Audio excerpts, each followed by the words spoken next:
मनुष्य का विकास सृष्टि की सबसे अद्भुत घटनाओं में से एक है।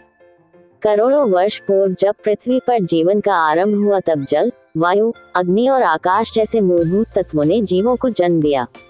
प्रारंभिक जीवाणुओं और सूक्ष्म प्राणियों से लेकर मछलियों, उभयचरों और स्तनधारियों तक की यात्रा एक लंबा विकास क्रम है। इस विकास क्रम में आदिमानव का प्रादुर्भाव पृथ्वी पर सभ्यता की नींव रखने वाला सबसे बड़ा कदम था। मानव की यह यात्रा अफ्रीका से शुरू हुई और धीरे धीरे एशिया, यूरोप और विश्व के अन्य हिस्सों तक फैली। इसी क्रम में भारतीय उपमहाद्वीप में भी मनुष्य पहुंचा और उसने यहाँ की मिट्टी, जल और प्रकृति से तादात्म्य स्थापित करते हुए एक महान सभ्यता का निर्माण किया, जिसे हम बाद में हड़प्पा और मोहनजोदड़ो सभ्यता के नाम से जानते हैं। मानव विकास की परिभाषा केवल शारीरिक परिवर्तन तक सीमित नहीं है, बल्कि यह उसकी मानसिक, सामाजिक और सांस्कृतिक उन्नति की प्रक्रिया भी है। प्रारंभिक मानव, जिसे हम होमो हैबिलिस या होमो इरेक्टस के रूप में जानते हैं, उसने पत्थरों को तोड़कर औजार बनाए, शिकार करना सीखा और धीरे धीरे अग्नि का आविष्कार किया। यह आविष्कार उसके जीवन का आधार बन गया। अग्नि ने उसे सुरक्षा दी, भोजन पकाना सिखाया और रात की अंधकारमयी भयावहता से मुक्ति दिलाई। यहीं से मानव ने प्रकृति पर विजय प्राप्त करने की दिशा में अपने पहले कदम रखे। यदि आपने यहाँ तक हमारा वीडियो सुना है तो इससे पता चलता है कि आप भी किसी न किसी सरकारी नौकरी की तैयारी कर रहे होंगे या फिर इतिहास की जानकारी में गहन रुचि रखते होंगे। हमारी कामना है कि आप जरूर सफल हो। आपसे हमारा विशेष निवेदन है कि हमारे इस प्यारे चैनल को सब्सक्राइब करें और वीडियो को लाइक और शेयर जरूर करें, और ताकि किसी जरूरतमंद की मदद हो सके। आपके लक्ष्य की कामयाबी के लिए हमारा ये छोटा सा प्रयास आपको कैसा लगा कमेंट में जरूर बताएं। प्रारंभिक काल को हम पाषाण युग कहते हैं, जो आगे चलकर 3 चरणों में विभक्त हुआ: पुरापाषाण, मध्यपाषाण और नवपाषाण। पुरापाषाण काल सबसे लंबा और कठिन समय था। इस काल के मनुष्य खानाबदोश थे। वे गुफाओं और झोपड़ियों में रहते थे, शिकार और फल संग्रह पर निर्भर थे। उनके औजार मोटे, असभ्य और केवल तोड़फोड़ की प्रक्रिया से बने होते थे। हाथ कुल्हाड़ा, पत्थर की धारदार छुरी, चकमक पत्थर के औजार उनकी पहचान बने। भारत में भी भीमबेटका, बेलन घाटी और सोहन घाटी जैसे स्थलों से ऐसे औजार प्राप्त हुए हैं। धीरे धीरे समय बदला और मध्यपाषाण काल आया। ये काल संक्रमण का समय था। यहाँ मानव ने शिकार के साथ साथ पशुपालन और खेती की ओर कदम बढ़ाना शुरू किया। वह अब केवल शिकारी और संग्रहकर्ता नहीं रहा, बल्कि एक उत्पादक जीवन की ओर बढ़ा। शैल चित्रों और गुफा चित्रों में हमें उसके जीवन की झलक मिलती है। भीमबेटका की गुफाओं में बने चित्र बताते हैं कि उस समय मनुष्य शिकार करता था, नाचता था, पशुओं को पकड़ता और उनका उपयोग करता था। इन चित्रों में सामाजिक जीवन की झलक, धार्मिक आस्था की झलक और कला के प्रति उसकी सहज प्रवृत्ति स्पष्ट दिखाई देती है। नवपाषाण काल में मानव जीवन में क्रांति आई। ये काल मनुष्य की वास्तविक सभ्यता का आरंभ था। खेती व्यवस्थित रूप से होने लगी, पशुपालन स्थायी रूप से जुड़ गया। अब उसने स्थायी निवास स्थान बनाए, मिट्टी और पत्थर से घर बनाए, अनाज को संग्रहित करना सीखा। उसने बैलों और भैंसों को पालतू बनाया, कुत्तों को साथी बनाया और बकरियों को दूध व मांस के लिए पालना शुरू किया। अब जीवन शिकार पर आधारित नहीं रहा, बल्कि उत्पादन पर आधारित होने लगा। ये परिवर्तन मनुष्य को स्थायित्व की ओर ले गया। नवपाषाण काल के मनुष्य ने बर्तनों का निर्माण किया। प्रारंभ में ये हाथ से बने मिट्टी के बर्तन थे, जो धूप में सुखाए जाते थे। बाद में जब उसने चाक का आविष्कार किया तो बर्तनों में सुंदरता और मजबूती आ गई। इन बर्तनों पर चित्रकारी और आकृतियां बनाने की परंपरा भी इसी समय से आरंभ हुई। ये कला आगे चलकर हड़प्पा और मोहनजोदड़ो के बर्तनों पर अपने शिखर तक पहुंची। मानव विकास के इस क्रम में धातुओं का प्रवेश भी अत्यंत महत्वपूर्ण रहा। प्रारंभ में मनुष्य ने पत्थरों और लकड़ियों का उपयोग किया, परंतु जब उसे धातुओं की पहचान हुई तो उसके जीवन में क्रांति आ गई। सबसे पहले उसने तांबे का उपयोग किया। ताम्रपाषाण काल की शुरुआत ने उसकी औजार बनाने की क्षमता को और सशक्त बना दिया। पत्थर और तांबे दोनों का उपयोग एक साथ हुआ। इसी समय गांव बसने लगे, कृषि का विस्तार हुआ और व्यापार के बीज बोए गए। इस काल के पुरातात्विक प्रमाण भारत के कई हिस्सों से मिले हैं। महरगढ़, भीमबेटका, चिरांद, पेंदरवा, आतंगढ़ और अनेकों स्थलों से मिट्टी के बर्तन, औजार और पशुपालन के प्रमाण मिले हैं। महरगढ़ में तो खेती और पशुपालन के साथ साथ दांतों में सर्जरी जैसे अत्याधुनिक कार्यों के प्रमाण मिले हैं, जो मानव की बुद्धि और कौशल का प्रमाण है। इन्हीं विकासक्रमों ने आगे चलकर एक महान नगरीय सभ्यता को जन्म दिया। ये सभ्यता न तो अचानक आए और न ही किसी एक व्यक्ति का कार्य थी। ये हजारों वर्षों के अनुभव, परिश्रम और ज्ञान का परिणाम थी। हड़प्पा और मोहनजोदड़ो की नींव इन्हीं नवपाषाण और ताम्रपाषाण कालीन जीवन शैलियों ने डाली थी। जब मनुष्य ने गांव बसाए, व्यापार किया और वस्तुओं का आदान प्रदान किया तो नगरीय जीवन की आवश्यकता पड़ी। इसी आवश्यकता ने नगरों को जन्म दिया और नगरों से आगे चलकर सभ्यता का निर्माण हुआ। मोहनजोदड़ो की कहानी भी इसी धरातल पर खड़ी है। सिंधु नदी की उपजाऊ घाटी, जहां जल की प्रचुरता थी, उपजाऊ मिट्टी थी और व्यापार के लिए मार्ग उपलब्ध थे, वह स्थान मानव के स्थायी निवास और सभ्यता के विकास के लिए उपयुक्त सिद्ध हुआ। यहाँ के लोग केवल किसान नहीं थे, बल्कि व्यापारी, शिल्पकार और कलाकार भी थे।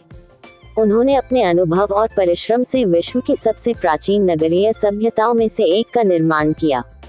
मानव की इस लंबी यात्रा ने ये सिद्ध कर दिया कि सभ्यता केवल भौतिक संसाधनों का परिणाम नहीं होती, बल्कि यह उसकी मानसिक और सामाजिक चेतना का भी प्रतीक होती है। गुफाओं से नगरों तक की यह यात्रा मनुष्य की अदम्य जिजीविषा और सृजनात्मकता की गाथा है।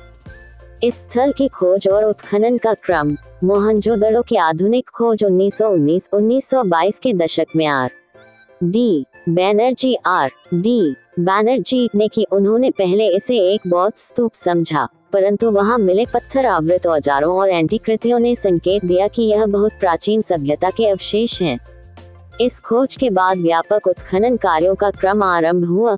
बड़े पैमाने पर खुदाइयों का संचालन 1920-1930 के दशक में हुआ, जिनमें Kashinath Narayan Dikshit, K N. Dikshit, sir John Marshall, Ernest Mackay आदि प्रमुख निदेशक रहे। इन उत्खननों के दौरान ही मोहनजोदड़ो और हड़प्पा जैसी नगरीय बस्तियों की व्यापकता और स्वाभाविक परिष्कार सामने आए।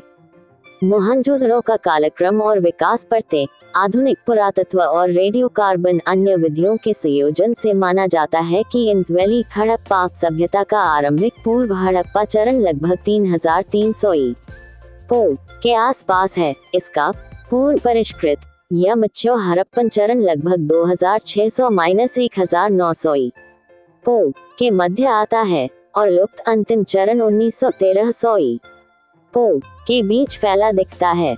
मोहनजोदड़ो को विशेषकर मैच्योर हड़प्पन अवधि के एक उत्कृष्ट नगर के रूप में देखा जाता है।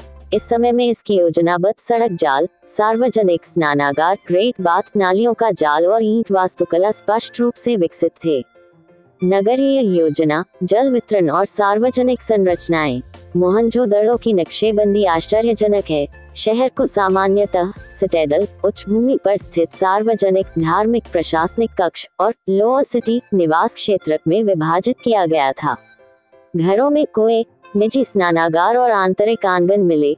पेयजल और अपशिष्ट जल निकासी के लिए उत्तम मिट्टी बंद नालियां और सार्वजनिक नालियां बनी हुई थी।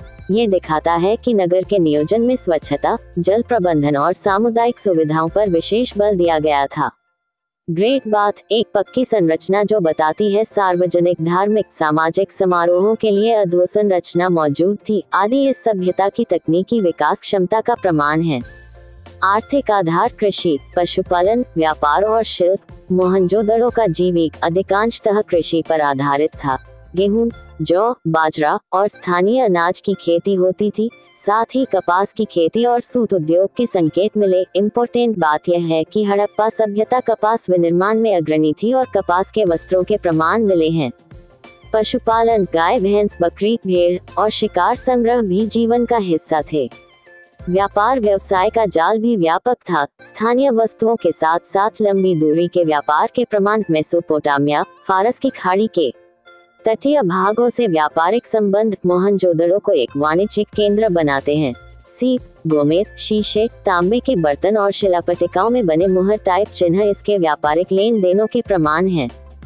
हस्तशिल्प, कला और प्रतीक लिपि। मोहनजोदड़ो में मिली मूर्तिकला, ब्रॉन्ज, डांसिंग गर्ल जैसी छोटी मूर्तियां, खरोंच लिखित मुहरे, स्टीटाइट सील्स जिन पर पशु चिन्ह और संभावित लिप्यंतर लिपि के टुकड़े मिले, मिट्टी और पीतल के झरनों के सौंदर्य शिल्प, ये सब संकेत देते हैं कि इस सभ्यता में सांकेतिक अभिव्यक्ति, व्यापारिक संकेत तथा धार्मिक सामाजिक प्रतीकता विकसित थी। मुहरों पर मिलने वाले प्रतीक आज भी पूरी तरह से पढ़े नहीं जा सके हैं। वे लिपि रूप में हैं जिसे एज लिपि, इंडस स्क्रिप्ट के नाम से जाना जाता है। इस लिपि का अभिज्ञान और पूर्ण पठन आज भी एक सक्रिय शोध विषय है। पुरालेखियों और भाषा विज्ञानियों के बीच इस लिपि के व्याख्यान पर बहस जारी है। कुछ विद्वान इसे अभिव्यंजक लिपि मानते हैं, कुछ इसे लघु व्यापारिक नोटेशन। यदि आपने यहाँ तक हमारा वीडियो सुना है तो इससे पता चलता है कि आप भी किसी न किसी सरकारी नौकरी की तैयारी कर रहे होंगे या फिर इतिहास की जानकारी में गहन रुचि रखते होंगे। हमारी कामना है कि आप जरूर सफल हो। आपसे हमारा विशेष निवेदन है कि हमारे इस प्यारे चैनल को सब्सक्राइब करें और वीडियो को लाइक और शेयर जरूर करें, और ताकि किसी जरूरतमंद की मदद हो सके। आपके लक्ष्य की कामयाबी के लिए हमारा ये छोटा सा प्रयास आपको कैसा लगा, कमेंट में जरूर बताएं।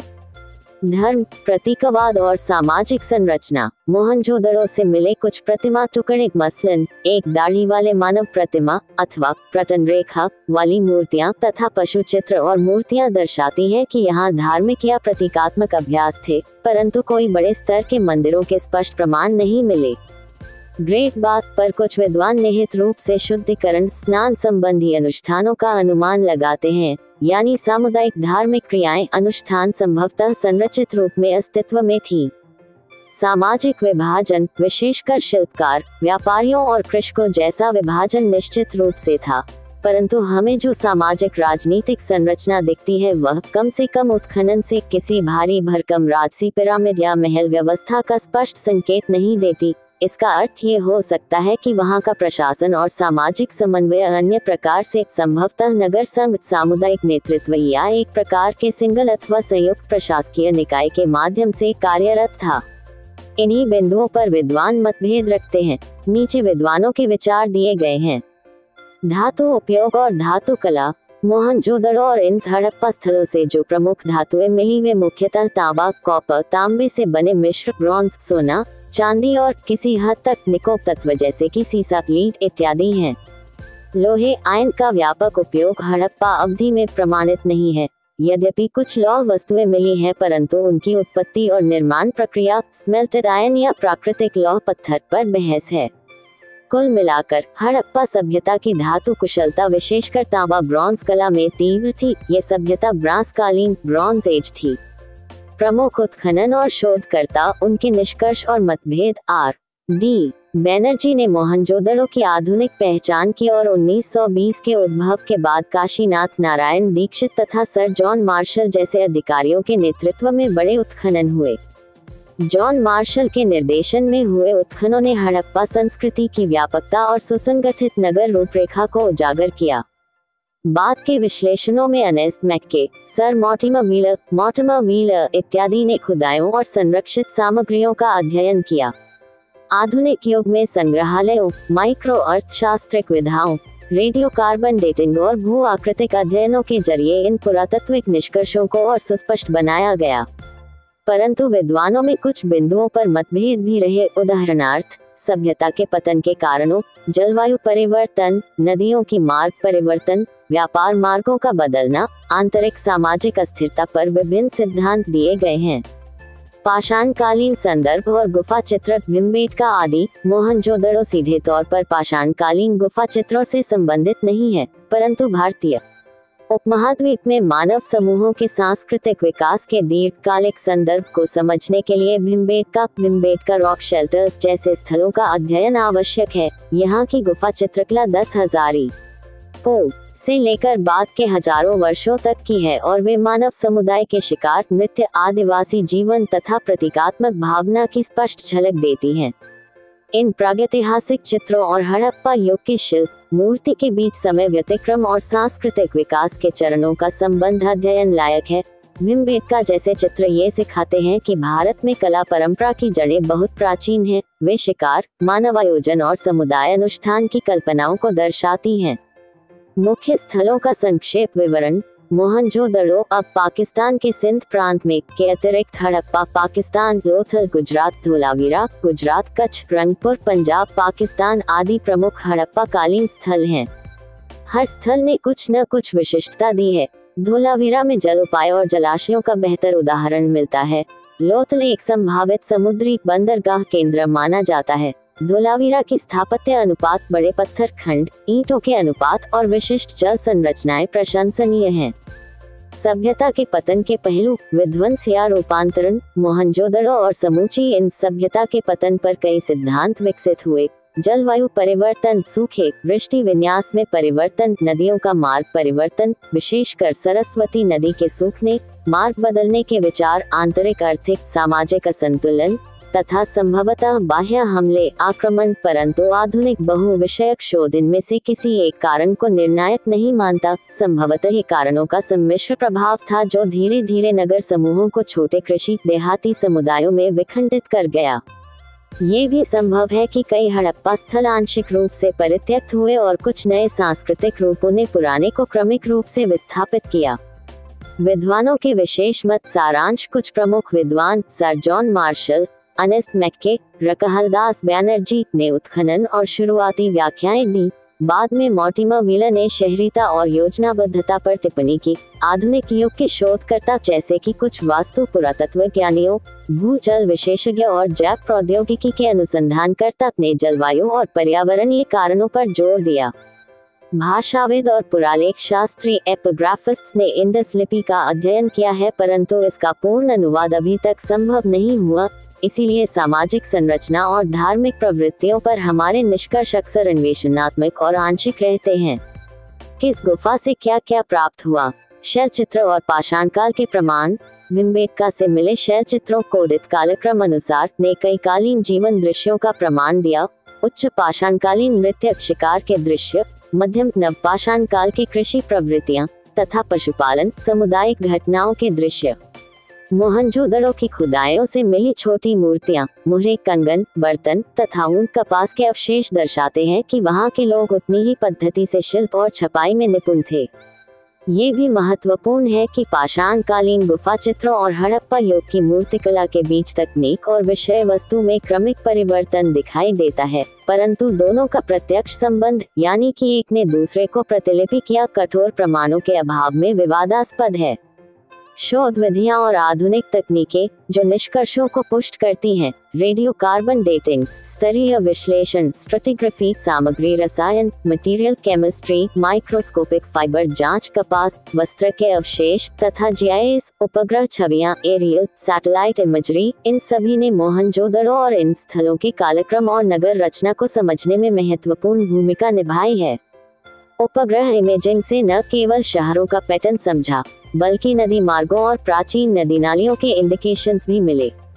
मोहनजोदड़ो का इतिहास केवल मृत्तिका और ईंटों की कहानी नहीं है, यह सामाजिक व्यवहार और सामूहिक बुद्धि का उदाहरण है जिसका निर्माण हजारों वर्षों में हुआ। इस नगर का प्रारूप हमें बताता है कि यहाँ के लोग प्राकृतिक संसाधनों, नदियों और कृषि उद्भव के साथ संतुलन स्थापित करने और जटिल शहरी जीवन व्यवस्था चलाने में समर्थ थे। इनके निर्माण में उपयोग की गई समतल ईंटें, व्यवस्थित सड़कें, नालियां, कुएं और सार्वजनिक स्नानागार ऐसे स्पष्ट संकेत हैं जो उन समय के प्रशासनिक और सामाजिक यंत्रणाओं की सूक्ष्मता उजागर करते हैं। मोहनजोदड़ो के प्रारंभिक अवशेषों में पाए जाने वाले स्तर बताते हैं कि यहाँ का विकास चरणबद्ध तरीके से हुआ। छोटे गांवों से शहर की ओर स्थानीय कच्चे माल और कृषि उत्पादन से धन संचय हुआ, जिसके परिणामस्वरूप शिल्प और व्यापार उत्पन्न हुए। नगर के आसपास पाया गया कृषि बहुल परिदृश्य और सिंचाई के संकेत यह स्पष्ट करते हैं कि यहाँ की समृद्धि भू उत्पादन पर टिकी थी। गेहूं, जौ, बाजरा, चने एवं कपास की खेती के प्रमाणों ने ये सिद्ध किया कि व्यापक पैमाने पर खजान उपलब्ध थे और कपास उद्योग का साक्ष्य हड़प्पा सभ्यता की वस्त्र उद्योग में प्रगति दर्शाता है। कपास के अवशेषों पर किए गए सूक्ष्म परीक्षणों ने बयान किया कि वहां तंतुन व्यवस्था विकसित थी और वस्त्रों का उत्पादन स्थानीय व निर्यात दोनों के लिए महत्वपूर्ण था। वाणिज्य के साक्ष्य बताते हैं कि मोहनजोदड़ो केवल स्थानीय बाजार नहीं था, यह अंतर क्षेत्रीय और अंतर्देशीय व्यापार का केंद्र भी था। मिस्र सील, मेसोपोटामिया के साथ व्यापारिक संबंध और फारसी की खाड़ी से आयात निर्यात के अवशेषों ने ये संकेत दिया कि इंस नदी घाटी के शिल्पकार और व्यापारी दूर दराज के बाजारों से जुड़े थे। सीप से बने मोतियां, शीशे के छोटे छल्ले, टिन, तांबे के बर्तन और स्टीटाइट की मुहरें, इन वस्तुओं ने व्यापारिक लेन देन में मुद्रा या पहचान चिन्ह की भूमिका निभाई होगी। मुहरों पर अंकित पशु चित्र और चिन्ह संभवतः व्यक्तिगत, व्यावसायिक या नागरिक पहचान के प्रतीक थे। इनके ऊपर मिली छोटी छोटी लिखित लिपियों ने भाषा वैज्ञानिकों को आज भी चुनौती दी हुई है। ईंट निर्माण और वास्तुकला के प्रमाण बताते हैं कि यहाँ मानकीकृत मापदंड थे। मोटे तौर पर हर जगह प्रयोग में लाई गई ईंटें एक समान अनुपात में बनी पाई गईं, जो ये दर्शाती है कि ईंटों के आकार और निर्माण के मानक हो सकते थे। यह मानक निर्माण प्रणाली, कारीगर कॉरपोरेशन या नगर नियंत्रण के किसी रूप की ओर संकेत करता है। घरों की योजना में आंगन, कमरे, कुआं और किचन, रसोई के हिस्से मिले, और कई घरों में बहुकक्षीय संरचना ये दर्शाती है कि परिवार रचना और घरेलू व्यवस्था पर ध्यान दिया जाता था। सार्वजनिक संरचनाओं का सर्वश्रेष्ठ उदाहरण ग्रेट बाथ है, एक जल भरा समतल टैंक जिसके चारों ओर कमरों और गलियारों का जाल है। ये संभवतः धार्मिक स्नान, सार्वजनिक समारोह या पानी संग्रहण का केंद्र रहा होगा। यदि आपने यहाँ तक हमारा वीडियो सुना है तो इससे पता चलता है कि आप भी किसी न किसी सरकारी नौकरी की तैयारी कर रहे होंगे या फिर इतिहास की जानकारी में गहन रुचि रखते होंगे। हमारी कामना है कि आप जरूर सफल हो। आपसे हमारा विशेष निवेदन है कि हमारे इस प्यारे चैनल को सब्सक्राइब करें और वीडियो को लाइक और शेयर जरूर करें, और ताकि किसी जरूरतमंद की मदद हो सके। आपके लक्ष्य की कामयाबी के लिए हमारा ये छोटा सा प्रयास आपको कैसा लगा कमेंट में जरूर बताएं। नगर की नालियों और सीवर प्रणाली अद्वितीय रूप से व्यवस्थित थी। मकानों से निकलने वाला पानी एवं खारा अपशिष्ट नालियों के माध्यम से निकाला जाता था। नालियां छतों पर रखे टिन डेक की तरह सीमेंटेड मिट्टी से बनी पाई गईं। इनके ऊपर ईंटें रखकर ढक्कन दिए जाते थे ताकि सफाई एवं मरम्मत संभव हो। ये प्रकार की स्वच्छता प्रणाली उस समय के किसी अन्य समकालीन नगर संघ की तुलना में काफी प्रभावशाली थी। हस्तशिल्प और कला के क्षेत्र में मोहनजोदड़ो के कारीगरों ने मिट्टी के बर्तन, पत्थर पर खुदे हुए मुहर टुकड़े, ब्रोंज की छोटी मूर्तियां, सिरेमिक पर चित्रकारी और पत्थर सिरेमिक पर जटिल नक्काशी तथा मोती निर्माण में उच्च कौशल दिखाया। छोटी छोटी मूर्तियां, बशर्ते मानव आकृतियों और पशु चित्रों वाली, उनकी सामाजिक रुचि, पोशाक, गहनों और शारीरिक सजावट के बारे में उपयोगी सूचनाएं देती हैं। प्रसिद्ध डांसिंगल जैसी कांस्य प्रतिमाएं इन कारीगरों की धातु शिल्प कुशलता का प्रमाण हैं। मुहरों पर पाई गई जटिल आकृतियां और जानवरों के चित्र हाथी, बाघ, बैल, शायद वाणिज्यिक सूत्रों, सामुदायिक प्रतीकों या धार्मिक मोहक प्रतीकों का संकेत देती हैं। इन लिपि, जो मुहरों, चट्टानों और कुछ मिट्टी के टुकड़ों पर मिली, आज भी पुनर्तः नहीं पढ़ी जा सकी है। भाषा विज्ञानियों और पुरालेख शास्त्रियों के बीच अनेक सिद्धांत है। कुछ का मानना है कि यह चित्रात्मक प्रतीक लिपि है, कुछ का मानना है कि यह व्यापारिक सीक्वेंस नोटेशनल सिस्टम है, और कुछ नए अध्येताओं ने गणितीय भाषाई तरीके लागू कर कुछ पैटर्न पहचाने हैं। परंतु कोई भी सिद्धांत सार्वभौमिक रूप से स्वीकार्य नहीं हुआ। इसलिए मोहनजोदड़ो के प्रशासन, धर्म और कानूनी व्यवस्था के बारे में कई निष्कर्ष इन्फ्रेंस आधारित हैं, सीधे लिखित दस्तावेजों पर आधारित नहीं। धर्म और सामाजिक आचरण के साक्ष्य आंशिक एवं प्रतीकात्मक हैं। बड़ी सी मूर्तियों या भव्य मंदिरों के अभाव से यह संकेत मिलता है कि धार्मिक क्रियाएं अनिवार्यतः निजी या सामुदायिक केंद्रों में संचालित होती रही होंगी। कुछ विद्वान ग्रेट बाथ को किसी प्रकार के धार्मिक स्नान से जोड़ते हैं। कुछ का मानना है कि वहां किसी प्रकार का सामुदायिक अनुष्ठान हुआ होगा जो समाज में समरसता को बढ़ाता। मानव मूर्तियों पर मिली मूर्तों के गहने, पोशाक और देह भंगिमाएं सामाजिक स्तर और सांस्कृतिक अभिव्यक्ति के संकेत देती हैं। धातु प्रौद्योगिकी के दृष्टिकोण से मोहनजोदड़ो का युग ब्रॉन्ज युग का प्रतिनिधि है। तांबे और टिन के मिश्र से बनी धातु वस्तुओं, छोटी मूर्तियां, उपकरण और गहने पाई गई। लौह धातु के ठोस प्रमाण अपेक्षाकृत कम मिलते हैं, अतः इस सभ्यता को व्यापक रूप से ब्रॉन्ज आधारित कहा जाता है। तांबे की खाने की बर्तनों तथा औजारों की विविधता ये दर्शाती है कि धातु विज्ञान में निपुणता थी। साथ ही तांबे के गलाने, मिश्र बनाने और ठोस ऊपर से मूर्तिकला करने की कला विकसित थी। मोहनजोदड़ो से प्राप्त कृषि औजार, पत्थर के कंघे, हकसिकल्स तथा अन्य कटिंग औजार ये दिखाते हैं कि कृषि में उन्नत उपकरण प्रयोग में लाए जाते थे। खाद्य अवशेषों और अनाज के विश्लेषण से ये भी ज्ञात हुआ कि खाद्य भंडार तथा अनाज का भंडारण नगर की अर्थव्यवस्था का महत्वपूर्ण भाग था। कुछ स्थलों पर विशाल चूल्हों और भंडार रूम के संकेत मिले, जो स्पष्ट करते हैं कि सामाजिक रूप से कुछ सामानों का केंद्रीकृत भंडारण और आवश्यकतानुसार वितरण हुआ होगा। शहर का प्रशासनिक स्वरूप सीधे तौर पर स्पष्ट नहीं है, परंतु शहर योजना और मानकीकृत अभियंत्रण ये संकेत देते हैं कि किसी प्रकार की नियामक शक्ति मौजूद थी।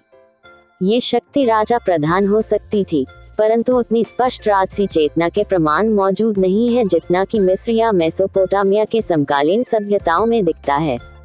इसलिए कई इतिहासकार मोहनजोदड़ो और इन सभ्यता को अधिक सामूहिक प्रशासनात्मक, शायद नगर परिषद आधारित या व्यापारिक शासन आधारित मानते हैं। यदि आपने यहाँ तक हमारा वीडियो सुना है तो इससे पता चलता है कि आप भी किसी न किसी सरकारी नौकरी की तैयारी कर रहे होंगे या फिर इतिहास की जानकारी में गहन रुचि रखते होंगे। हमारी कामना है कि आप जरूर सफल हो।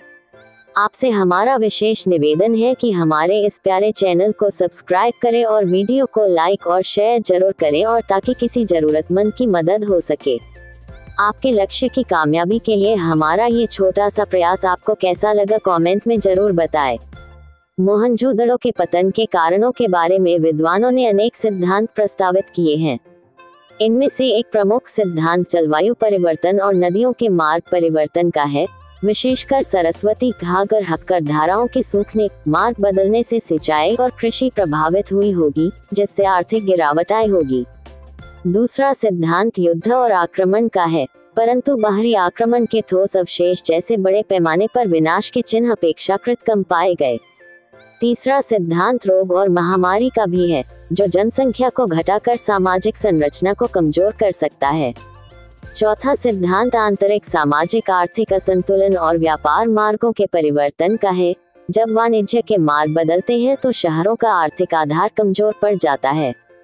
संभवतः ये सभी कारण मिलकर अलग अलग स्थानों पर अलग अलग समय में सक्रिय हुए, अतः पतन एकल कारण से नहीं बल्कि बहुआयामी प्रक्रियाओं का परिणाम रहा।